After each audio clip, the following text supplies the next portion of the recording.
Paulo Coelho. This is a rather popular book from my understanding, and I've been meaning to read it for a while. I don't typically read a whole lot, so I figured this might be a good way to get started. I feel like that's a good habit to practice and to get into and create. As with any reading, we will start in the beginning.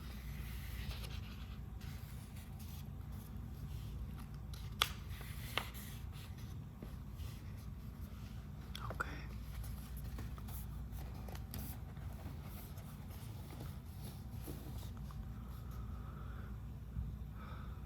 The boy's name was Santiago. Dusk was falling as the boy arrived with his herd at an abandoned church. The roof had fallen in long ago, and an enormous sycamore had grown on the spot where the sacristy had once stood. He decided to spend the night there. He saw to it that all the sheep entered through the ruined gate, and then laid some planks across it to prevent the flock from wandering away during the night. There were no wolves in the region, but once an animal had stayed during the night, and the boy had had to spend the entire next day searching for it. Oh, I'm sorry. Animal had strayed during the night. He swept the floor with his jacket and lay down, using the book he had just finished reading as a pillow. He told himself that he would have to start reading thicker books, as they lasted longer and made more comfortable pillows. It was still dark when he awoke, and looking up, he could see the stars through the half-destroyed roof.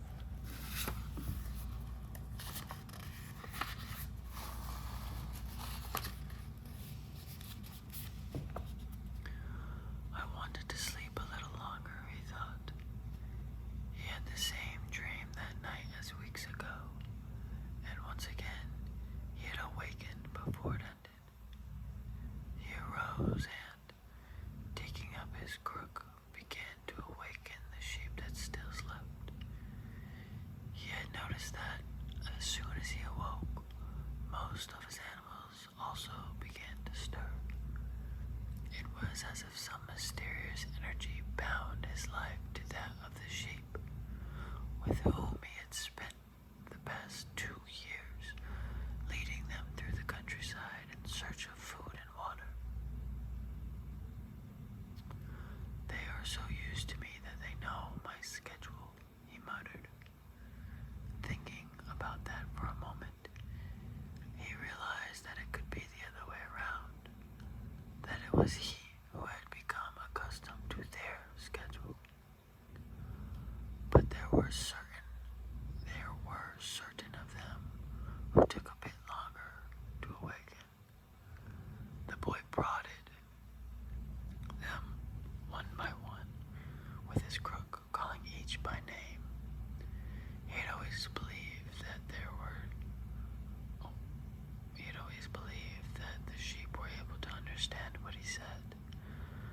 So there were times when he read them parts of his books that had made an impression on him, or when he would tell them of the loneliness or the happiness of a shepherd in the fields. Sometimes he would comment to them on the things he had seen in the villages they had passed. But for the past few days, he had spoken to them about only one thing. The girl, the daughter of a merchant who lived in the village they would reach in about 4 days. He had been to the village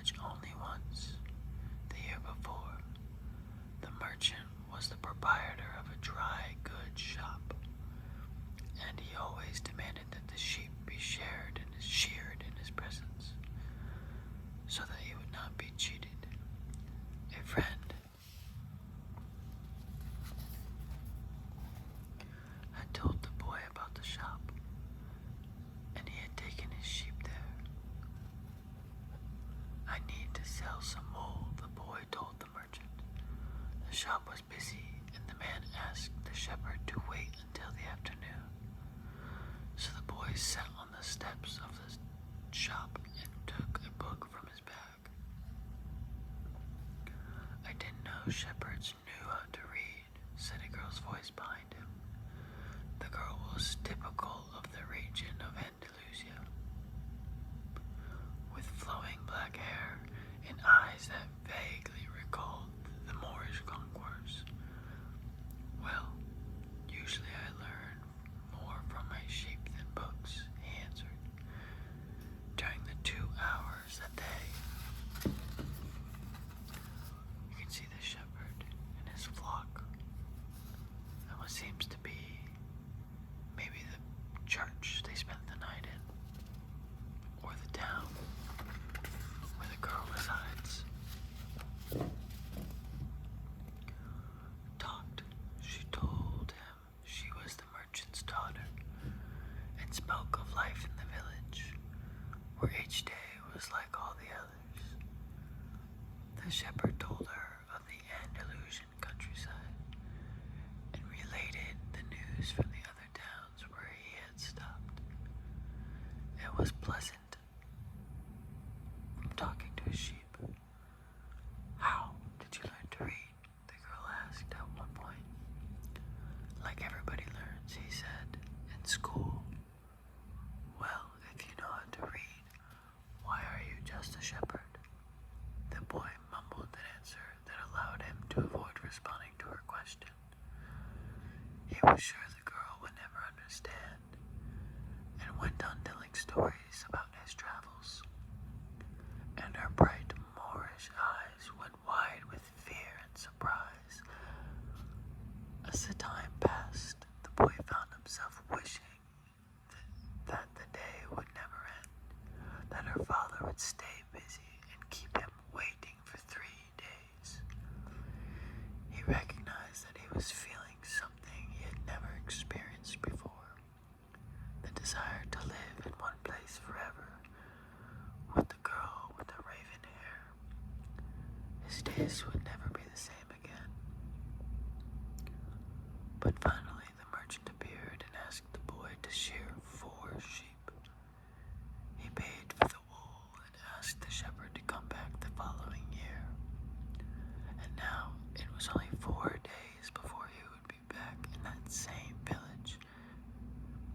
He was excited and at the same time uneasy.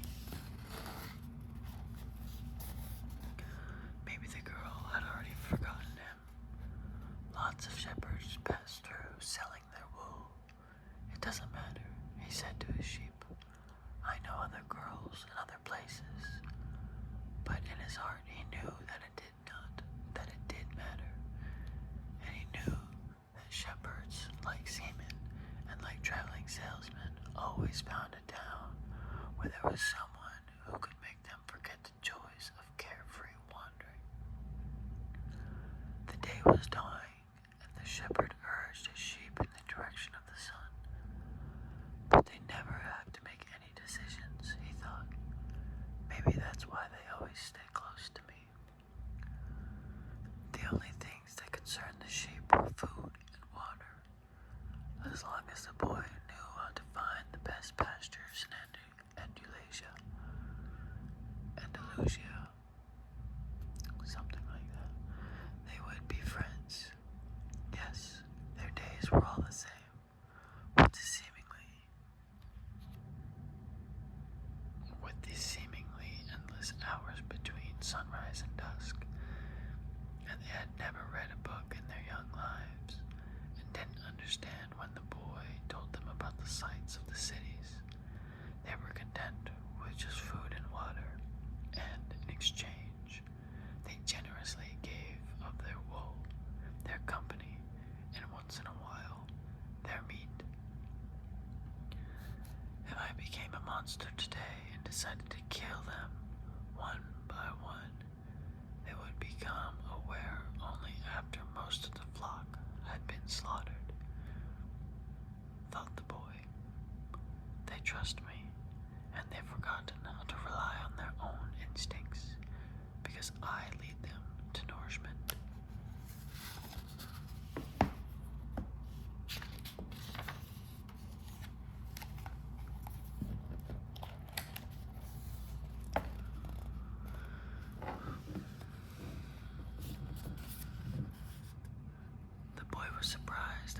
his thoughts, maybe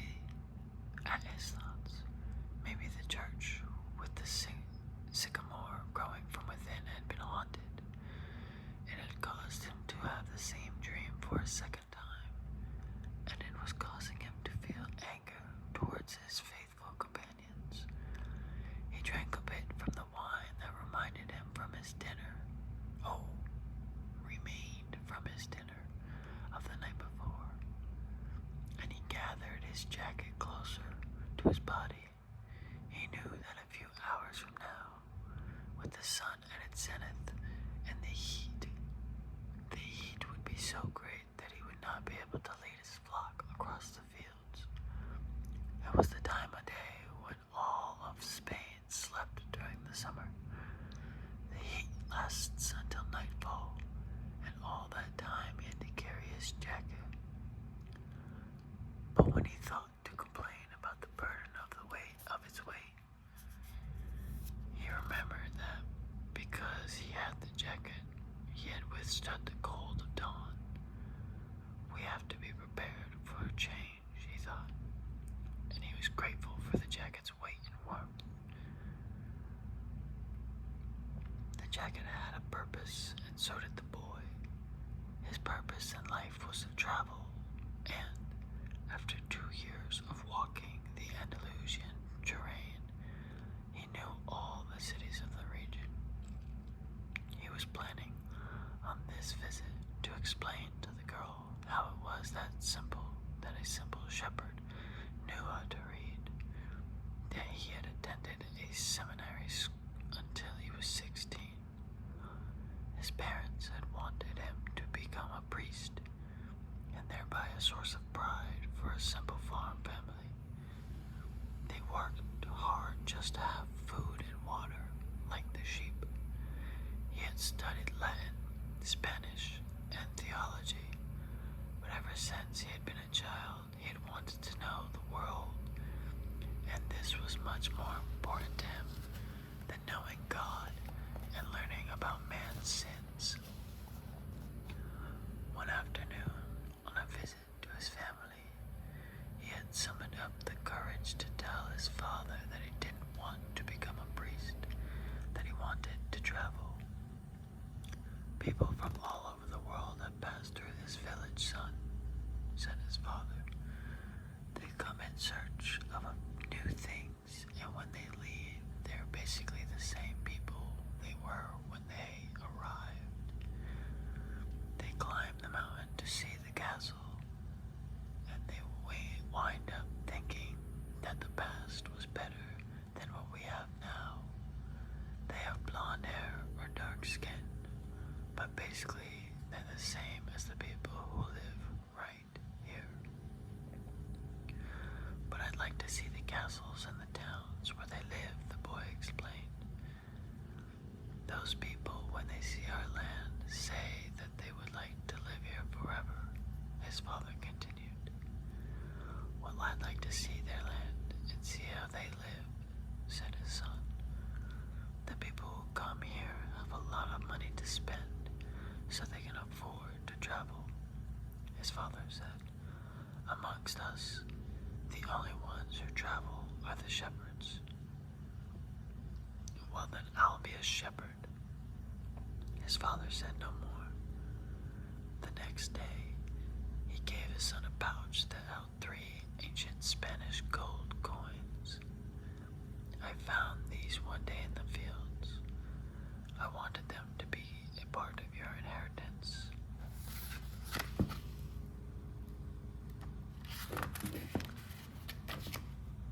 But use them to buy your flock.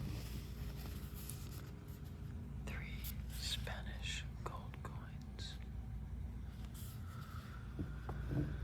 Well, page 12.